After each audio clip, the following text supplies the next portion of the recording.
हालांकि छात्र राजनीति को भी प्रशांत किशोर ने बहुत ही बुरी तरीके से प्रभावित किया पैसा के बल पे, और वो चाहता है जो मैनेजमेंट और पैसा के बल पे छात्र राजनीति को प्रभावित कर दे। तो छात्र और पटना विश्वविद्यालय में जुड़े हुए जितने संगठन हैं वह अपनी लड़ाई लड़ने के लिए मजबूत है, काबिल है, उसके लिए सक्षम है। वैचारिक स्तर पे कोई कॉरपोरेट आधार पे आप छात्रों को न्याय नहीं दिला सकते हैं, उसके लिए आपको वैचारिक स्तर पे लड़ाई लड़ने की ज़रूरत है। और वैचारिक स्तर की लड़ाई यही तमाम छात्र संगठन और पटना विश्वविद्यालय के जो मजबूत छात्र हैं वही लड़े हैं और आगे भी लड़ेंगे। बल तो उन्होंने दिया नहीं साथ पूरे आंदोलन नहीं, वो अपना चेहरा चमकाना चाह रहे हैं, अपना चेहरा चमकाना चाह रहे हैं। क्या बल दिया? अगर आज परीक्षा रद्द नहीं हुई है तो वो ड्यू टू प्रशांत किशोर जिम्मेवार हैं। वो आकर के छात्रों को धमकाते हैं, कम्बल दिया मैंने, ये बल देना होता है। आपने शुरू में ही बोला कि हम उनके खिलाफ नहीं है, लेकिन आप तो खिलाफ की बात कर रहे हैं। अब देखिए, जहाँ वैचारिक तालमेल नहीं होगा, भिन्नता होगी, वहाँ खिलाफ रहेंगे। अगर उन्होंने पूरे मीडिया में, पूरे बिहार के लोग जानते हैं, पूरे देश के मीडिया में यह खबर है कि छात्रों को जाके गर्दनीबाग में उन्होंने धमकाया था, बोला था कम्बल दिया मैंने और तुम जाओगे दूसरे के पास। आप पता कीजिएगा, एक सप्ताह पहले अपने वो शेखपुरा हाउस के तमाम 50-60 छात्रों को गलिया के भगाने का काम किया। तो छात्रों के हित के काम नहीं किए ना, उसमें छात्रों को डाइवर्ट किया, छात्रों की लड़ाई को डाइवर्ट किया। तो इसके खिलाफ हुए ना। उन्होंने कहा था लाठी अगर छात्रों पे पड़ेगी तो पहली लाठी हम खाएंगे। क्या पहले ही भाग गए प्रशांत किशोर जी लाठी खाए? तो आप विरोध करिए। एकदम विरोध में है, लेकिन ठीक है, छात्रों के साथ है, छात्रों की सिंपैथी अगर उसके साथ है तो हम ये नहीं कहेंगे। लेकिन हम लोगों का विरोध है प्रशांत किशोर जी के तरीकों से, और प्रशांत किशोर जी ने जिस तरीके से छात्रों को पिटवाने का काम किया, इसको लेकर के विरोध है। एक चीज और है, देखिए आंदोलन का एक तरीका होता है। आपने जो आंदोलन, जो बीपीएससी का जो आंदोलन हुआ है, उसमें सब कोचिंग माफिया कहाँ चल गए सर?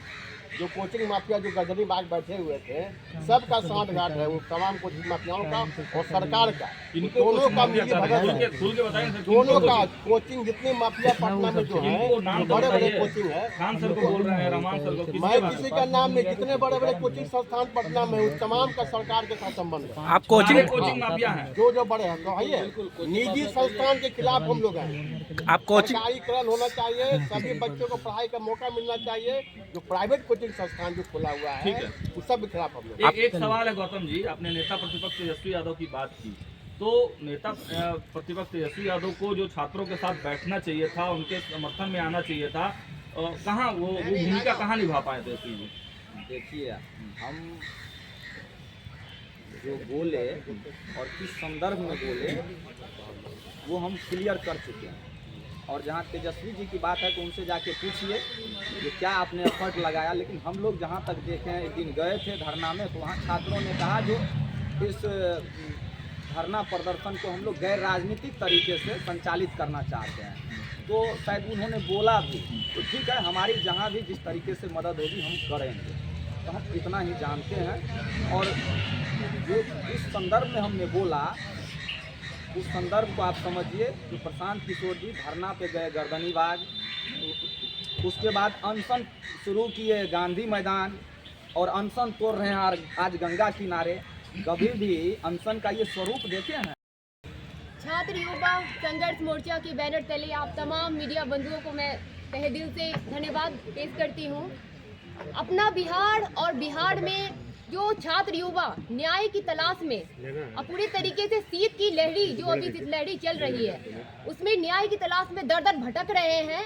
और ऐसे में एक तरफ नीतीश मोदी सरकार पूरी तरीके से दमन ढाते हुए छात्र युवाओं और छात्र युवा के नेताओं पर फर्जी मुकदमा करते हुए उन पे तानाशाही नीति रवैया जो है अपना रही है। दूसरी तरफ तमाम जो छात्र युवा संगठन के नेतागण हैं वो लगातार बीपीएससी पीटी की परीक्षा को रद्द कर करके पुनः परीक्षा लेने की मांग को लेकर के आंदोलन और संघर्ष कर रही है।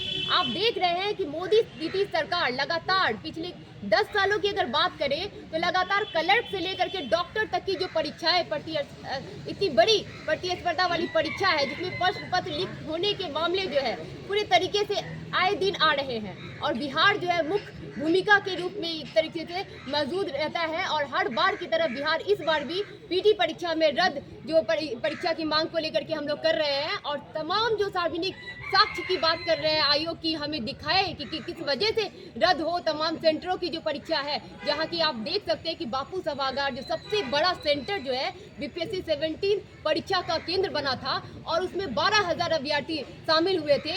इतनी बड़ी प्रतिस्पर्धा वाली परीक्षा जहां पर आयोग को इतना बात पता नहीं था कि कितने बच्चे बैठने वाले, कितने बच्चे नहीं बैठने वाले हैं। ये लापरवाही नहीं, ये घोर लापरवाही है, और जिसका संरक्षण लगातार नीतीश मोदी सरकार, ये डबल इंजन की सरकार है, वो शिक्षा माफिया, आयोग माफिया और सरकार माफिया भी हम इसमें शामिल करेंगे, इन सबको बचाने का काम कर रही है। और आए दिन ऐसे तमाम परिस्थिति हो रहे हैं।